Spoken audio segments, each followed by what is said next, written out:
चीन के मुद्दे को लेकर कांग्रेस ने केंद्र सरकार को एक बार फिर से घेरा है। दिल्ली में प्रेस कॉन्फ्रेंस के दौरान कांग्रेस नेता अभिषेक मनु सिंघवी ने कहा कि चीन 6 से 7 किलोमीटर भारत की सीमा में आ चुका है, सरकारी मैप में सीधा दिख रहा है। कांग्रेस ने फिर से सवाल किया कि चीनी घुसपैठ पर प्रधानमंत्री चुप क्यों हैं? उन्होंने कहा कि चीन ने इससे पहले एक गाँव भी बसाया था।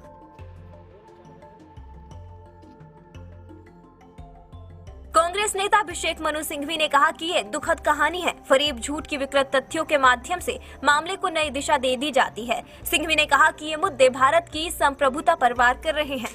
पीएम की चुप्पी रहस्यमय है। उन्होंने कहा कि हर मुद्दे पर मुखर पीएम इस मुद्दे पर मौन क्यों है? प्रधानमंत्री को देश के सामने सही तथ्यों को रखते हुए इस मुद्दे पर साफ तरीके से बोल देना चाहिए था। उन्होंने कहा कि जनता के बीच में तथ्य सार्वजनिक है। कहा कि 100 घरों वाला कस्बा जनवरी में बसा था और 11 महीने बाद एक और कस्बा बसाया गया है।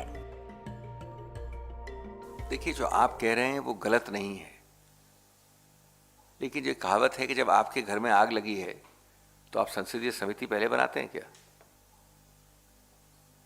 मैंने ये नहीं कहा कि नहीं बननी चाहिए। मैं ये नहीं कह रहा हूं कि हमने तो कई बार कहा है कि श्वेत पत्र तो पहले आना चाहिए।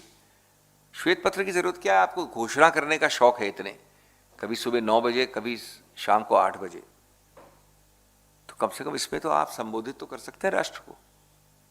उसके बाद हम नहीं कहते हैं कि आप सार्वजनिक रूप से डिस्कस करें राष्ट्रीय सुरक्षा, जैसा कि आपको विकृत करके उस दूसरे वाले स्पाईवेयर के विषय में कहा गया था। हम तो तैयार हैं कि किसी को आप चाहें 2 लोगों को, 10 लोगों को, 15 लोगों को अलग से बैठ के एकदम कॉन्फिडेंशियल तरीके से करिए, वो भी नहीं है। उसके बाद आता है श्वेत पत्र, उसके बाद आप सही कह रहे हैं संसदीय समिति आती है। लेकिन मुद्दा ये है कि तब तक क्या चीन रुकेगा? तब तक इस देश का आक्रोश रुकेगा? तब तक हमारे वीर जवान रुकेंगे? ये मुद्दा है।